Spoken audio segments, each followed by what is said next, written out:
In the next panel, and the question will be, is the future all electric? And is it just electricity, or how does hydrogen plays a role? And I will be out of this now and hand over to Greta. Thanks a lot.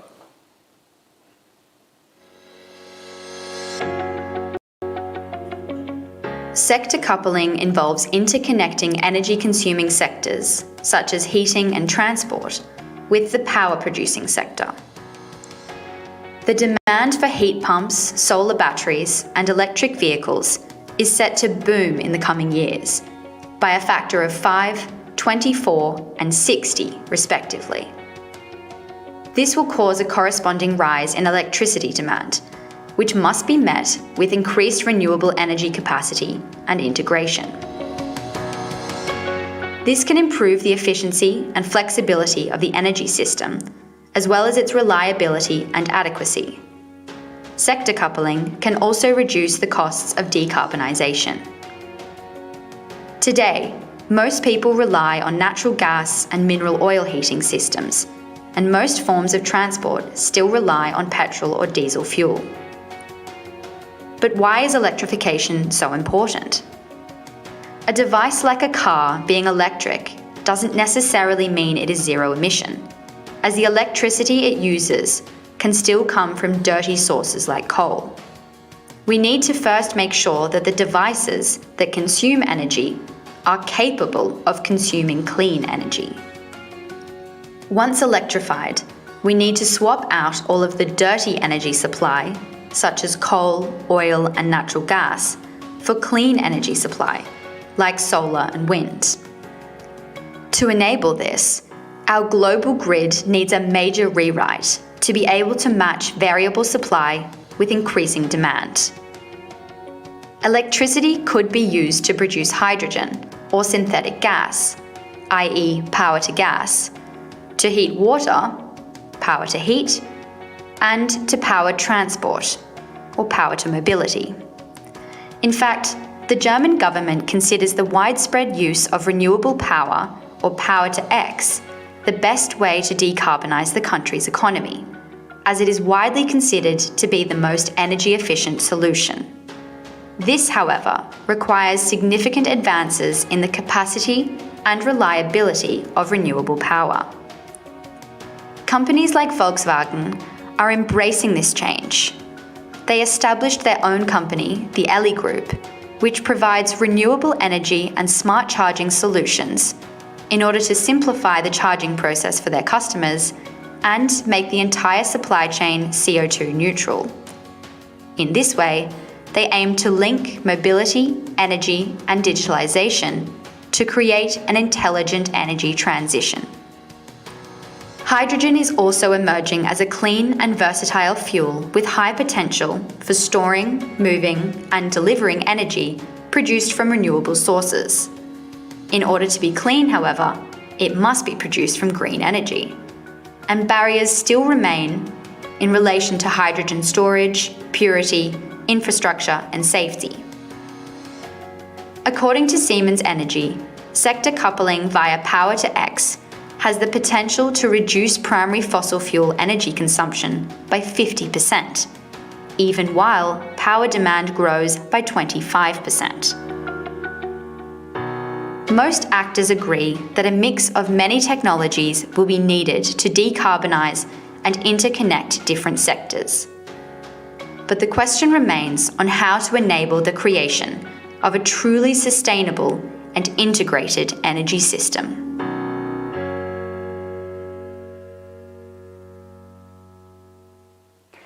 As we just saw, to ramp up the supply of renewable energy, previously separated sectors need to form links.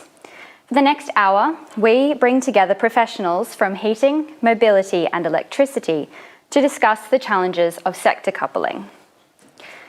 Firstly, Ghanim Putrus is Professor of Electrical Power Engineering at Northumbria University in Newcastle in the UK.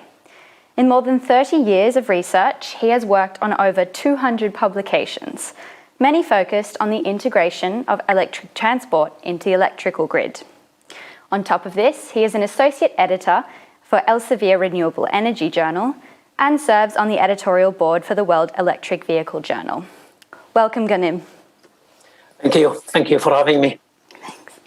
We also have today Martin Möller, who is responsible for corporate development, strategy and business scaling at Westenergie, E.ON's largest subsidiary in Germany. Before this, he earned degrees in international management and economics, worked as a consultant in the energy space, and worked in strategy and business development at RWE and Innogy, where he was responsible for international growth projects in Europe and Africa. Welcome, Martin. Thank you, happy to be here. Good. We also have Niklas Schirmer, Head of New Business at Elli. He's responsible for future strategy, business development and regulatory affairs at the interface of the energy and automotive value chain. Prior to joining Volkswagen, he was Director of Energy and Automotive at Berlin-based startup Ubitricity and worked as a management consultant in the renewables industry. He holds a PhD from ETH Zurich in mechanical engineering. Hi, Niklas. Thanks for joining. Hi, and thanks for being here. Great. And finally, we have Raoul Boya, who joined Viessman in June 2020 as Manager for Strategy and Business Operations. In this role, he manages Viessman's hydrogen strategy as the leader of the cross-functional project team. Prior to Viessman, Raoul worked as management consultant at Oliver Wyman for 5 years. He holds a master's degree in business administration and electrical engineering. Thank you for joining us as well, Raoul. Thanks, I'm glad to be here. Great. So let's dive straight into the questions. Ghanim, why is electrification so important and how could it help to overcome current challenges facing both energy and transport? Well, I think to answer this question, we need to understand the challenges first. What challenges are we facing? And then we can see the importance of integrating the two. As we all know, our energy and transport sectors, they rely on fossil fuel and they contribute to significant part of greenhouse gas emissions. Over probably 3/4 of greenhouse gas emissions from the overall energy sectors come from these sectors. So we need to tackle this, and to have the best impact is we need to tackle the electricity market first, the generation, and then we need to target transport, electrify the transport. Now, in doing so, if we take them individually, more renewable energy into the grid causes a problem for the grid. Basically, the grid is not designed to have too much renewable energy, which is intermittent generation. It's not central, it's distributed. It's largely uncontrollable. It relies on the wind and the sun. So the grid is not designed to deal with such type of generation, and having more and more renewable energy into the grid will cause serious problems to voltage, frequency control, and stability problems. On the other hand, looking at electric vehicles, electrifying the transport, we need chargers. We need chargers at home, at work, supermarkets, everywhere. Now, just to give you an example, if we have home charging, every charger is about, the smallest one is 3 kilowatt, and we may have 6 kilowatt chargers at home. Again, the grid was not designed for such type of loads.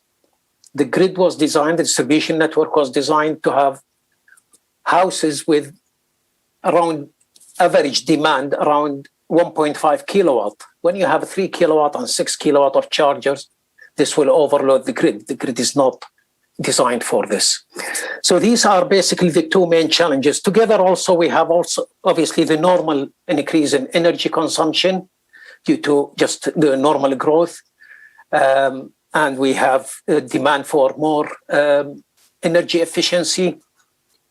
We have demand also on resilient grid to be able to go through natural events like storms and other things. So these are the challenges we are facing. Now, looking at the two together, we can convert these challenges into opportunities. So if we combine now the two, the energy sector and the transport sector, the renewable energy generation is intermittent, as I said, largely uncontrollable. If we bring storage from electric vehicles, and electric vehicles have high energy capacity, this can help control the grid. So when we are losing central control, we can create control through storage.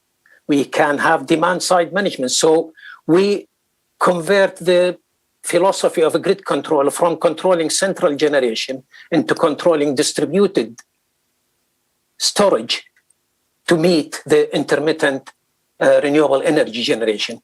So we have here, when we combine them together, we can increase renewable energy generation without causing problems to the grid by using energy stored from the electric vehicles. All we need to do is to try to smart control both of them, so that, especially energy storage, EVs, so that we can charge when we have surplus of renewable energy generation and reduce charging when we have deficiency. And in this way, we can shift grid control philosophy, if you like, into dealing with both. And we integrate both of them to support each other. And Niklas, what's your view in this? Do you have anything to add on what Ghanim said? First of all, I totally agree with what you said, and we of course look at the opportunities there, but also into the needs.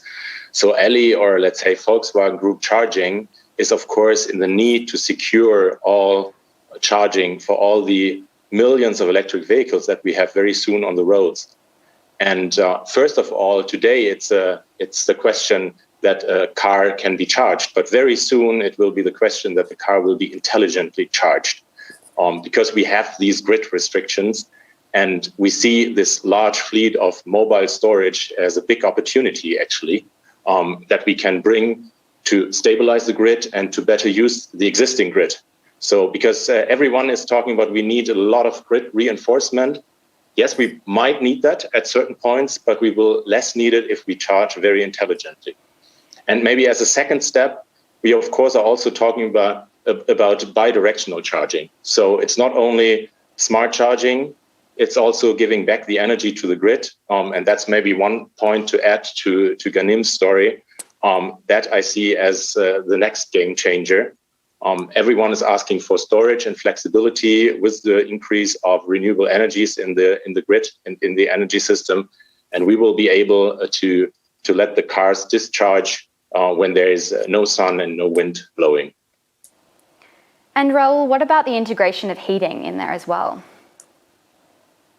Yes, so I mean, Ghanim mentioned before that we will have increased loads from electric vehicles of 3 to 6 kilowatts, but we will have the storage to actually compensate for that in some part.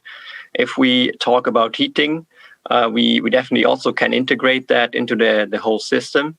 But at the same time, we will have generators that will consume electricity to a certain point. Also, in times of very cold weather, this can go up to 3 kilowatts per heat pump, for example, when we talk about electric heat generators. And considering this, we will have a significant increase of peak load to the electricity grid. And there we really need to think about how to actually optimize the overall energy system, not only sector by sector, but in combination of them. Mm-hmm. And Martin, what's Westenergie's take on this, and how has the company adapted its strategy or business focus to account for the increasing integration? I think our take on this is partially very in line with what I've just heard. I think there are interesting discussion points. For example, if I look at Niklas, I'm sure the two of us have different opinions on who should be responsible for organizing and orchestrating the charging process and the grid stabilization. At least I believe so, looking back at the past legislative period. Same or similar questions or open point regarding the heating. So Raoul already touched on it. It's not only about electric heating, it's about retrofitting gas-based heating. It's about the question how to integrate the different decentral energy devices we touched upon on one platform and intelligently orchestrate this whole platform. But it's not only electric, there are going to be chemical energy carriers still.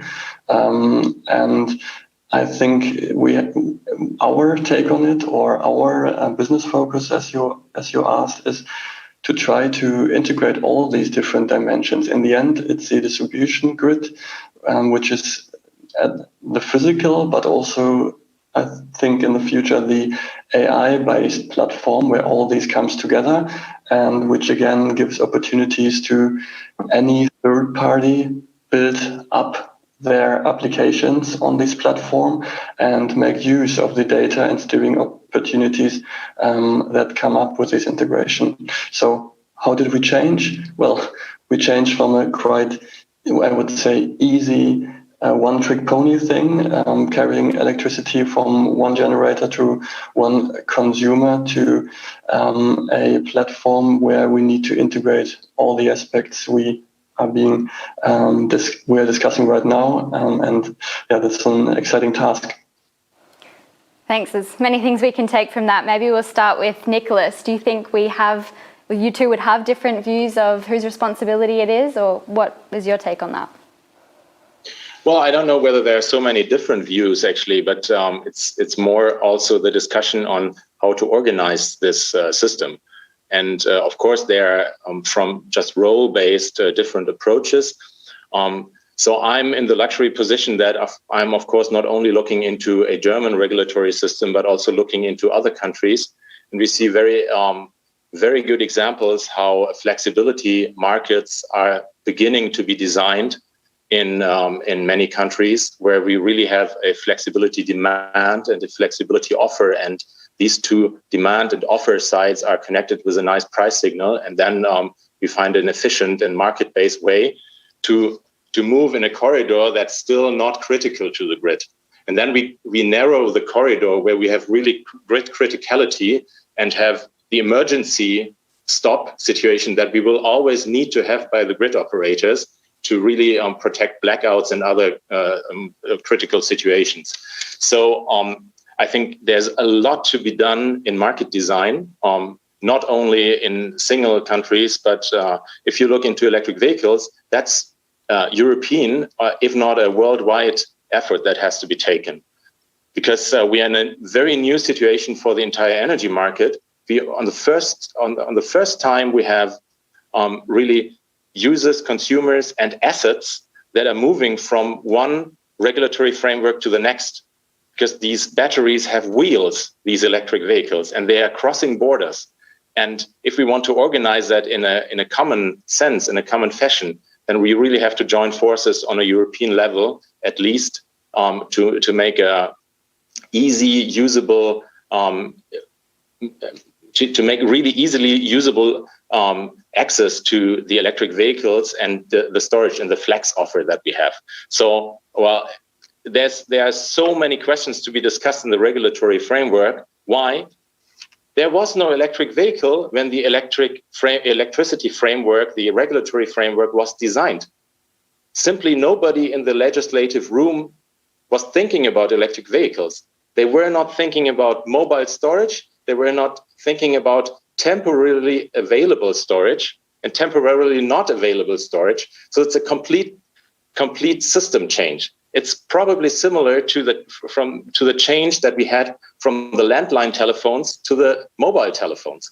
A complete system change. And there's a lot to be done, a lot to be discussed, and a lot of research to be done to really get the system running.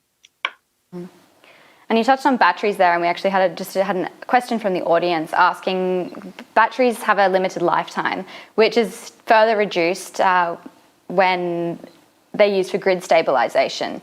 So how do you think we can handle this and better account for this?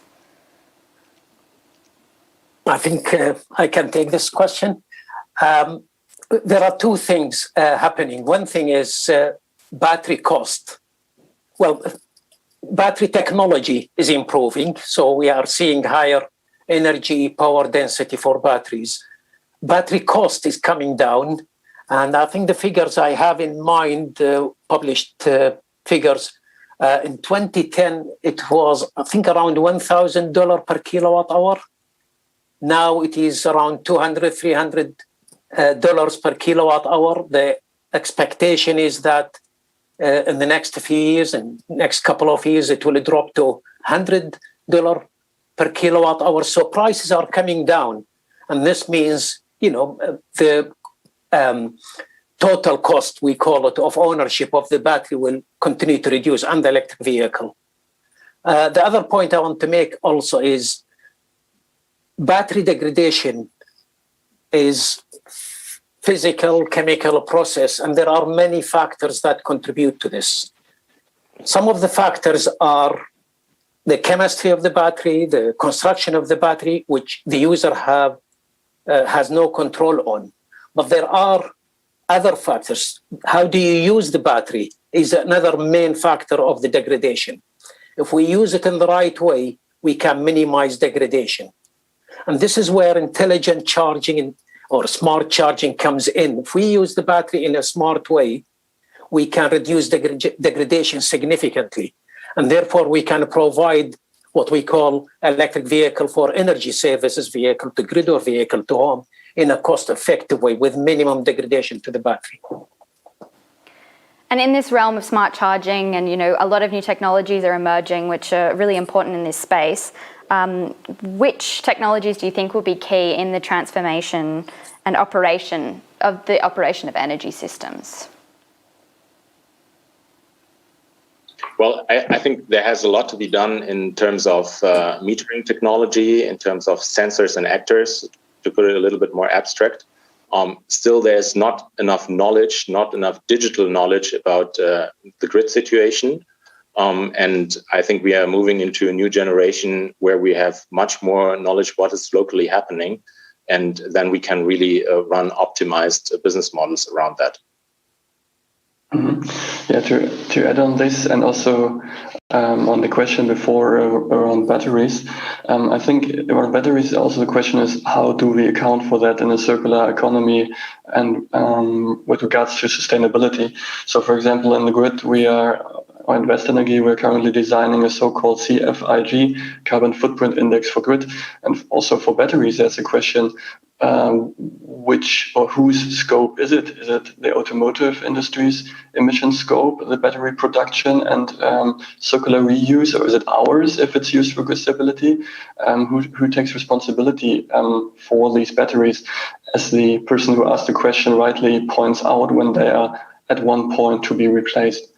Regarding technology, I want to underline what Niklas just said. I think on the physical assets, now looking at the grid, we have loads of the technology at hand which are needed for sector coupling. What we need and what we also need regulation for, I believe that we will cover that later in the next 40 minutes, is the opportunity to integrate intelligence into our system. And our system is electricity, gas, or fiber grid, wherever we can. So we are actually able to decentrally steer all devices and make it a systemic effort to optimize it and come away from local optimas, which were in the past and likely also today, still the overwhelmingly happening. Mm-hmm. And another question from the audience is, can you imagine a quartz-stabilized grid to control supply and demand with simple communication technology? So a grid without people, basically? Is that what I heard? Yeah, you can interpret that exactly, yeah. Yeah, I can. I think it's a bit away. It's not in our grid, but I've spent some time in Greece, and 2 years ago with a large Greek distribution system operator, there were still projects going on digitizing paper grid maps. So actually have them digital for the first time, and that was 2019. So I would say we're a bit further in Germany, but for me, it's a big machine. this machine can be steered by sensoring solutions and AI, and this AI can be supplied with or can be steered without hardly any human action. That's very similar to the autonomous car, which we will probably at some point see also on our streets. It's a big effort. It's not this decade, I believe, but I strongly believe it's possible and it's going to happen. Mm-hmm. If I may just add to this, I think the electricity industry is used to what the philosophy called fit and forget. Until about 10, 20 years ago, I think it was difficult to convince power engineers to move into, using ICT or power electronics or, what we call now smart grid concept. But things are changing, and I think power industry has realized that we need to move into using technology has moved significantly, I think, whether it is ICT, power electronics, all sorts of technology, communication links, for example, mobile communication links. And the power sector was still trying to keep the system as it was. Rightly, I think they were saying, well, we have been working for 100 years, no problems, keep us going. But things are changing, I think, and we need to move into new technologies. And the new technology will help us, I think, keep the grid and the transport sector going to deal with the challenges we mentioned before. And Raoul, what's your take on the role of new technology in the changing landscape? Yeah, thanks a lot for the question. So, I mean, the theme of this whole panel is about, is the future going to be all electric? And our answer to that is clearly no. I mean, there is going to be a huge shift toward electrification, but being able to actually decarbonize in time will require additional technologies. And I believe one technology specifically in the heating sector that is not looked at enough are so-called hybrid heating devices, which are a combination of a conventional heating device, like, for example, a gas boiler, and an electric heating device, like, for example, a heat pump. And this combined system has various advantages. So it can run it can run cost optimal in an environment of variable energy prices. So we talked before about batteries that would be required to sort of deal with the shift of demand and supply in the electricity grid. But at the same time, you could use this hybrid heating device to do the same in the heating sector. And what we will likely see in the future is that we will have peak prices and base prices for the electricity. And if that happens, you could, for example, optimize your usage by using this hybrid heating device and run it once the price for electricity is low on the base price. And once the grid switches to the peak price, you could run it on gas. And this would have the effect that you would reduce your cost because you would be using less of the peak load price. And at the same time, you would be reducing the consumption of gas because most of the time the heat pump would be running. And this is, in my opinion, a very, very important technology for the future. And at the same time, if you make then the gas part of the system even ready for green gases like hydrogen, the system can even be totally carbon neutral. So in my opinion, it will be very important to have this technology in the portfolio of actually decarbonizing the full heating sector. Mm-hmm. And Raoul, we've had a question from the audience. How could companies boost efficiency measures like household insulation to reduce consumption in the first place? So if I understand the question correctly, it's more about the insulation of the buildings to reduce the heating demand overall. And well, it is a tricky question because it has been tried in the past decades throughout Europe and also in Germany, which is the market that I'm most familiar with. And the insulation rate or the renovation rate of buildings has remained quite stagnant, around 1% per year. And we see that there is low variability of that, even though incentives have been increased. And in my opinion, this is triggered by consumer behavior. Because if you imagine transforming your house, it costs about 100 to 150,000 euros to sort of refurbish the full house to make it energy efficient. And most people just don't have that money on their bank account. So it requires a lot of investment that has to be covered by a bank credit, for example. So you need that definitely. And then at the same time, so not looking at financials only, there is also a restriction on the available capacity of craftsmen. So again, for Germany, the utilization of this whole sector is almost at 90%. So there are just not enough people to do the actual refurbishment. And in my opinion, these two factors would have to be tackled specifically. And once we solve these, we can increase actual building insulation and improve or reduce the overall consumption of heating energy. And looking more generally, Ghanim, how can we develop business models for energy services that benefit all stakeholders?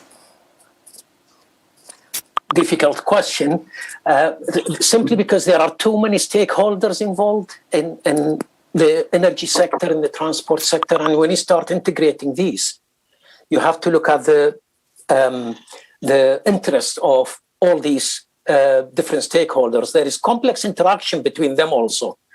And usually their interest might be conflicting. Say, for example, if I own an electric vehicle and I want to contribute to the energy service, obviously the grid operator wants to maximize the benefit for the grid to support the grid control. But on my side, I'll be, losing on battery degradation, for example. So we need to develop business models that will look after all stakeholders, whether it is the energy supplier, the car owner, who might be different from the car driver, and these can have different conflicting interests also. So I think we have been involved in some work on this, and we in a project, European project, and try to look into developing viable business models, if you like, to satisfy different stakeholders. And the only way we thought we could do it was to use multi-objective optimization, we call it. So we look into the objective of each stakeholder and see how we can maximize it. Obviously, whilst we are maximizing this, we are minimizing the benefit for other stakeholders. So we define these, for example, in using electric vehicle to provide energy services. And just to give you an example, one of the results we obtained was that by using electric vehicle to provide energy services, this grid operator can benefit, for example, by a factor of 40%, 50%. But this means a penalty for the EV user. EV user means they have to commit the vehicle, connected, ready to supply, accept some degradation to the battery, accept if you have got PV system that you may not be able to support your house if you want to support the grid.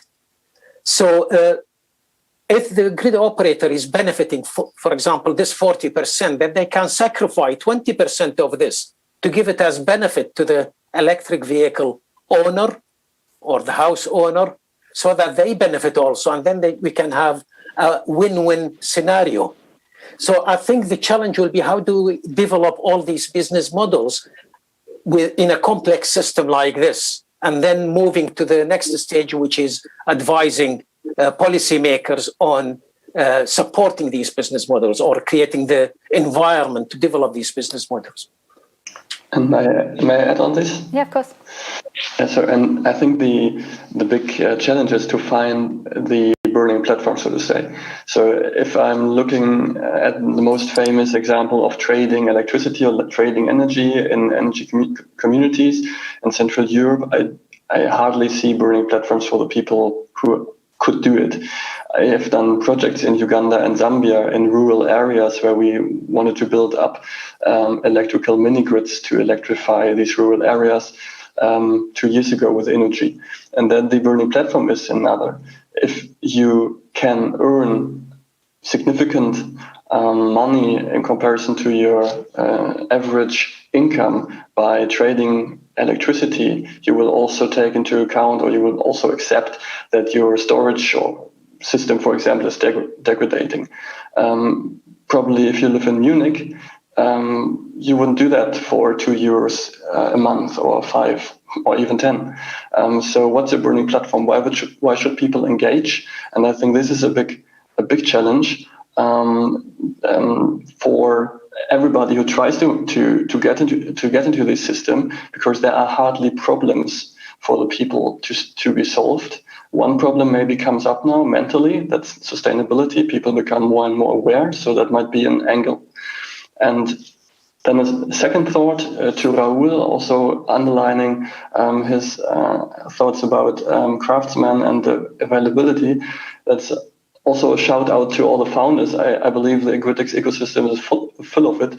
If you want to found a company right now, think about civil engineering.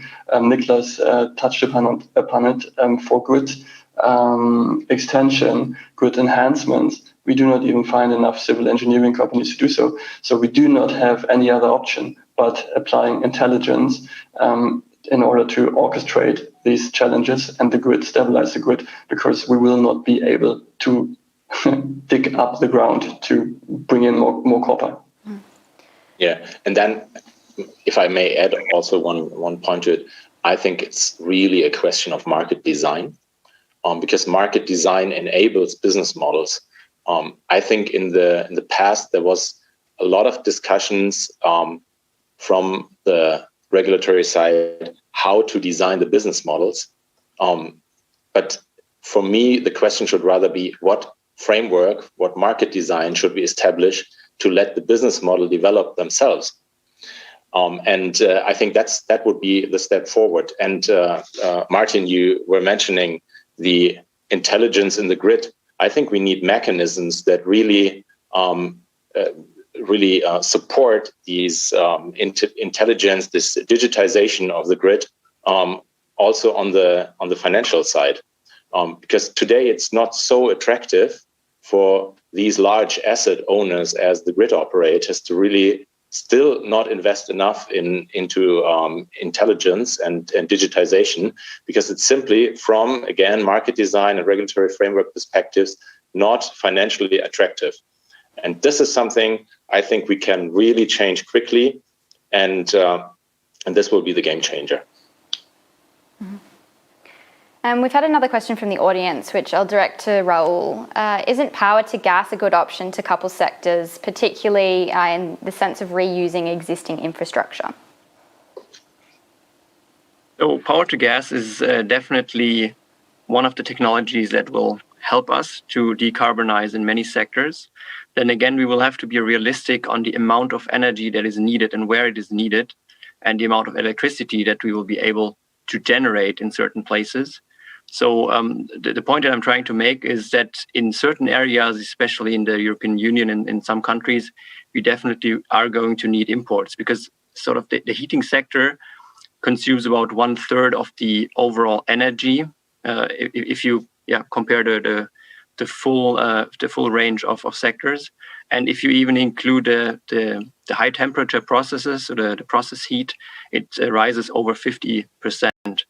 And looking at that, we would need to increase our electricity generation so manifold that we will probably not be able to do it all within the European Union. So imports will play a role. There are certain regions throughout the world that are able to generate enough electricity and then convert it to gas that can then be transported. Gas is an energy carrier, so to say, that can then be transported and imported to the regions that are not able to generate enough electricity for the full energy that is being consumed. Mm-hmm. And with this in mind, Martin, what do you think will be the major challenges in the future in terms of balancing everything, ensuring a competitive but regulated market? Yeah. There are hundreds of challenges, right? I think Raoul just touched upon it. Let's just take the energy consumption as such. Even though I'm looking just at a slide here with loads of studies until 2050, even though our energy consumption in total until 2050 might decline, even according to some studies, up to a decline of up to 50%, the emission-free energy society. That's so far away, and we will have imports on an economic level. The question is, how do we import? So I do not see, and that's also why we didn't have success with the Desert Tech initiative. So we had the plans as Europe, let's say, to import electricity through big cables from Morocco, more or less. It didn't work. It doesn't pay off. And now similar questions or similar ideas arise around hydrogen. But there are no solutions in shipping to bring actually these amounts of hydrogen from where they would be produced, be it ammonia or hydrogen itself, to the big industrial clusters like the Ruhrgebiet in Germany. We don't have the shipping solutions. Will we have trucks to transport it? If we have trucks, do they go on diesel? Niklas will answer that, I'm sure. I don't hope that they go by diesel. If it comes from Australia, will it be like heavy oil ships? So on an economic level, there are so many questions to be solved. On a, let's say, little smaller level, we have not only the sector coupling between the sectors we are now discussing, but we also have the question of data infrastructure. So how is data infrastructure being added to this whole game? Fiber grids, radio towers, data centers. How will data centers be fueled? They are suddenly exploding in terms of energy consumption. We touched upon heat, we touched upon hydrogen, but what about water? Also water itself. So water is also becoming more and more part of the energy thinking, I would say, and of the sustainability thinking. I think we're looking into another drought summer in Germany. I think we have a systemic issue we need to solve where little things are in balance, I would say. And most of these challenges, they will be felt in our distribution grids, which then brings us down to digitization, to connectivity, but then it brings us to cybersecurity. So if we do all these intelligent design, how are we ensuring security? Because I think Ghanim touched upon it. The engineers who built our grids 2 decades ago, sometimes 8 decades ago, they're not exactly cyber security experts. So our industry, I believe with Volkswagen and Viessman, it's similar. They're not necessarily used to this playing field. I could go on for a few minutes. I will stop here. But you see the amount of challenges, let's say on a business level, on a macroeconomic level, on a regulatory level, on a sustainability level with regards to nature, they're enormous. And that's why this panel is put great together, because only with academia, with the heating industry, with mobility industry, with energy industry, with some other industries like steel, we can tackle these challenges together. There's a lot of information there, a lot of challenges, as we can see. Let's focus first on diesel. Niklas, what do you think will be the role of diesel in the future? Well, if I talk about Volkswagen, we have a very clear electrification roadmap. I think our commitment is very visible, and some people out there also call it aggressive. So there will be an all-electric future. I mean, if you're watching just the Euro 2020 and you see all the advertisement by Volkswagen, I think the message is clear. There is in passenger transport, there will be an all-electric roadmap for sure everywhere in the world. So let's look really into the future at that point. And Raoul, what do you think about the challenges of transporting hydrogen?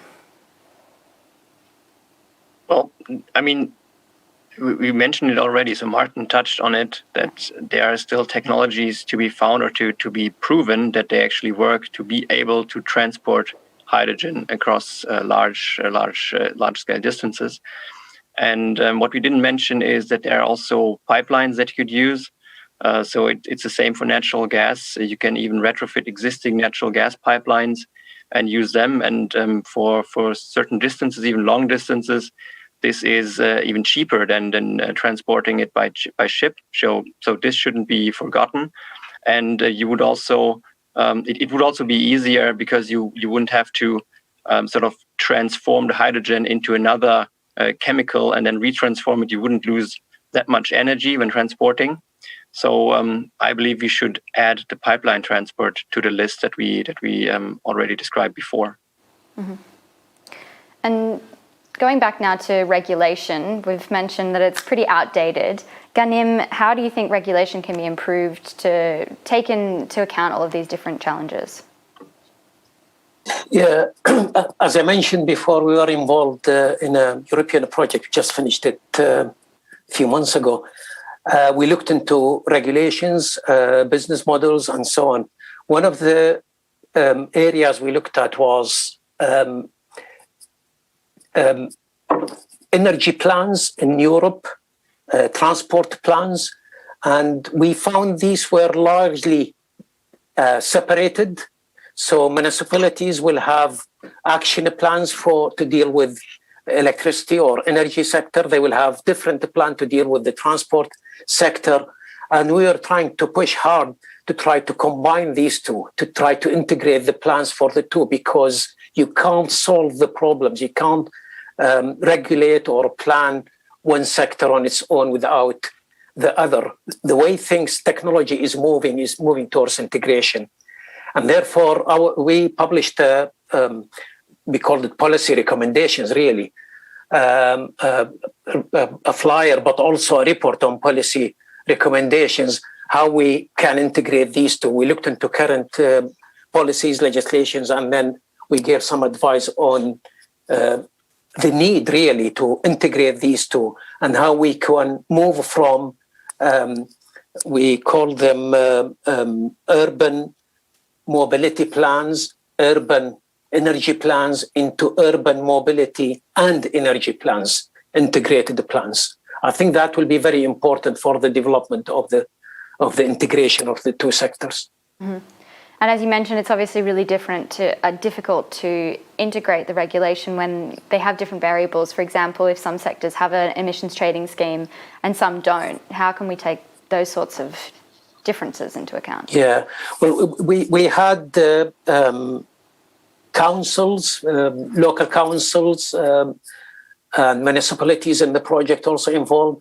And I think part of the solution, if you like, is getting these on board to understand the need for the integration and how these will help their plans to reach decarbonizing the energy sector, decarbonizing cities, and so on.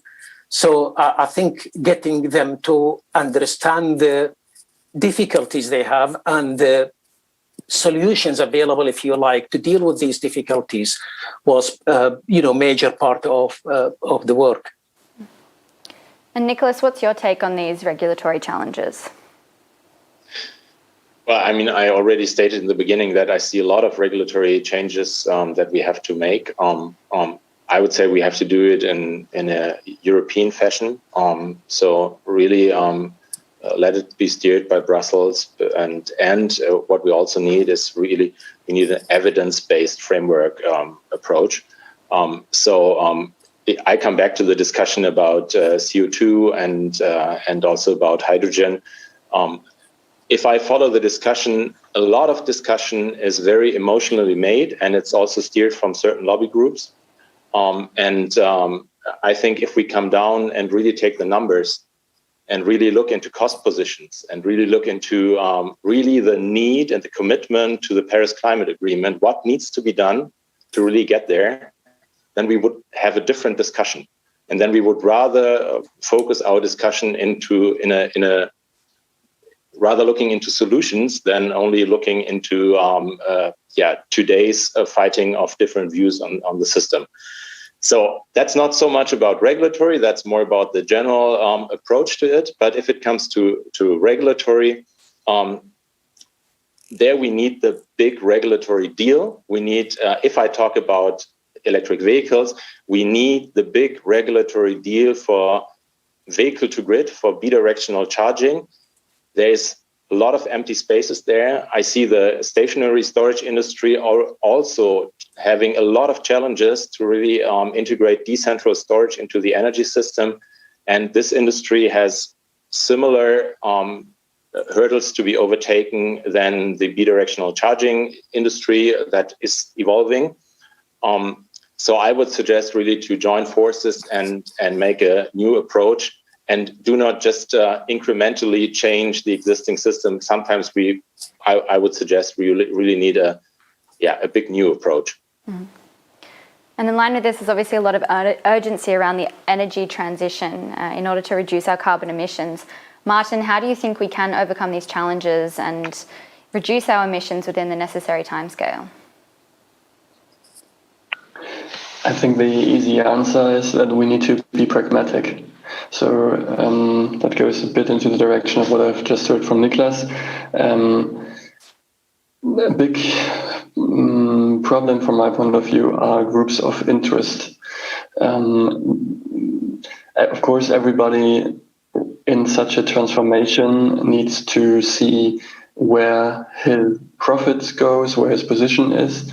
However, we can overcome these challenges if we are pragmatic, if we agree that the final goal, the final destiny of being emission-free is actually our goal, and that it's not that not different groups are following intermediate goals like establishing hydrogen, or only establishing the all-electric world, or being sure that steel industry stays in North Westphalia. These are, of course, all legitimate goals, which I can fully understand. And as head of strategy of a distribution grid company, I also have my intermediate goals. However, we need to agree on the final goal, and we need to be pragmatic, accept an energy mix that is green, and be, usually you say, technology agnostic. In that setting, I would say we need some kind of energy carrier agnostic, as long as this energy that is used is actually emission-free, no matter where it comes from. We need also to be realistic. We cannot, I think we shouldn't waste time by running after ghosts. Again, the desert tech example, I think that was for a long time, at least in the energy industry, a big, very attractive thing to believe in. So it would have solved all the renewable energy solutions in Europe. Oh, surprise, it doesn't work. And I think there's some of these, I would say, fantasies in the room which might be followed, but which shouldn't be followed. That's a long answer to basically saying, let's be pragmatic. Let's use what works at the moment. Let's also accept the one or the other intermediate solution in terms of different colors of hydrogen, for example. Let's come there step by step, and let's start, because if nobody starts, there will be no scaling. If there's no scaling, there's no price reduction in different emission-free energy carriers, and if there's no price reduction, there will be no market, and we won't get anywhere. And of course, I'm fully with Niklas. To make this possible, we need a transformation of the regulatory framework in different areas that incentivizes companies, but also individuals, to start building this market. If we don't have that, we humans are very simple. I believe we stay with what we know and take the easy way, and then we will not even arrive at these challenges, far away from mastering these challenges. And Raoul, do you agree with this? Yes, definitely. I mean, the first and foremost important thing is to leverage the full range of options that we have in the solution space. And the challenge of decarbonization is huge, as we've discussed, and it goes for every sector. And so in my opinion, prioritizing one sector over other sectors, or even excluding certain technologies from sectors, will only reduce the probability of us being successful. So if I could ask for one thing, it would be to sort of stop talking about the heating sector and the heat pump and go a bit more into the details with the analysis to better understand the dynamics of the actual heating sector. Because to me, it always sounds a bit like you have this black box and you put this one tool in the black box and suddenly all of the problems are solved. And at the same time, we have the option to make the heating sector ready for hydrogen. And yes, at the same time, we can try to go as electric as possible. But once we realize that electrification will not take us the full way towards our objectives, we still have the option to simply flip the switch and decarbonize the remaining bit using carbon neutral green gases. And I just love the idea or the beauty of this idea and how it goes well with the other options, the other technologies that we have. And as I described before, we have this hybrid solution, for example, and I would really love to see this in practice and bring us towards our objectives. And just going a bit deeper into that, why can't electricity take us all the way? What are its limitations? Why do we need complementary and chemical energy carriers and hydrogen? So we mentioned before that we have drastic challenges, like, for example, the grid stability, the backup capacity when there is in deep winter times or in sharp winter times when there is cold weather and we have high demand for several weeks, that we have to overcome these gaps, for example. So this is one aspect of it, and I do not say that it's impossible. It's just we have a difficulty to getting there in time. We have this target 2050 for most countries. In Germany recently, even 2045. That's not so far away. So actually being able to transform in that time span is a huge challenge. And we believe that we can get there more easily by integrating green gases like hydrogen in the heating sector. And at the same time, it will even optimize overall system efficiency. And in my opinion, this should be the main KPI to track if we are effective, while at the same time, of course, adhering to these objectives that we have set ourselves. We've had a question from the audience of the role that software will play now and in the future.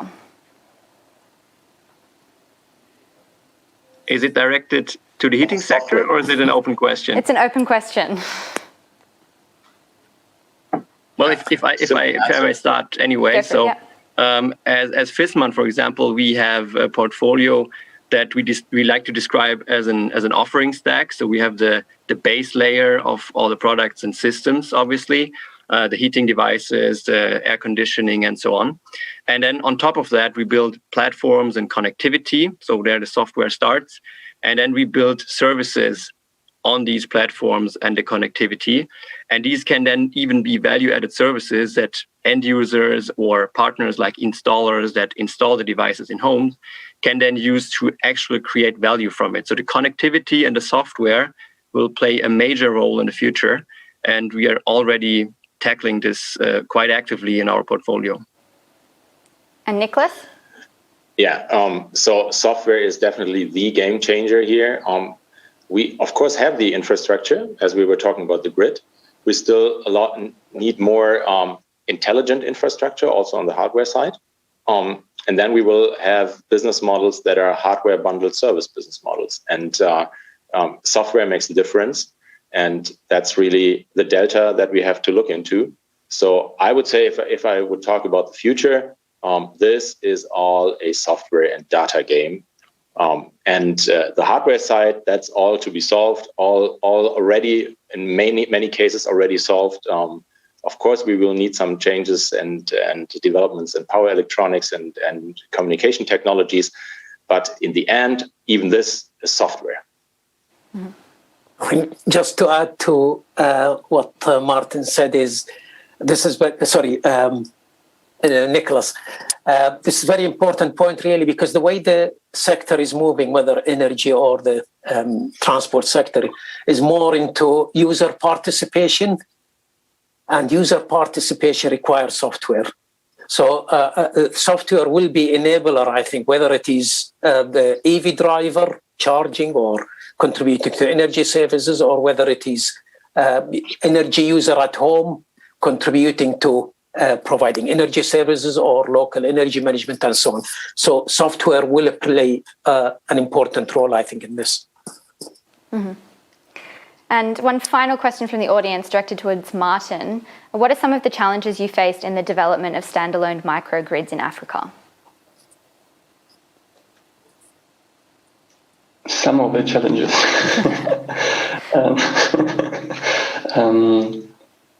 I think the largest challenge is to be brave and go there, coming from our markets. Once you are there, I did experience that we were very welcome, that our concept was very welcome, that we got meetings with high officials in the government straight away, that the people in the villages who we presented the opportunity to were very interested. On a conceptual level, the problem is the hen-egg problem. So there are many great solutions in the market to bring electricity anywhere, basically. I mean, it's easy with PV, but you need industry in a way. So if there's no electricity, there's no industry. If there's no industry, you don't have any off-takers for your electricity because television and fridges don't do the trick. So you need some kind of industry there, and you need to integrate this thinking, bring both at the same time, and thereby doing so, thinking more about a societal development program rather than bringing a energy solution. You need to raise demand and supply at the same time. And most companies are not used to do so. Either they need electricity because they want to build something, create something, or they supply electricity because they're an energy company. But you need to do both at the same time, alone or with a partner. And then there's golden soil to do so. 700 million people without energy, great market. And I would say this conceptual thing was the biggest challenge, actually. We could definitely talk about this for hours, but unfortunately we've run out of time for today. Thank you so much for coming and having this really fruitful discussion. I think, as you mentioned, it was really good to bring people from different sectors together, and I'm looking forward to our integrated future. Thank you. Thank you very much.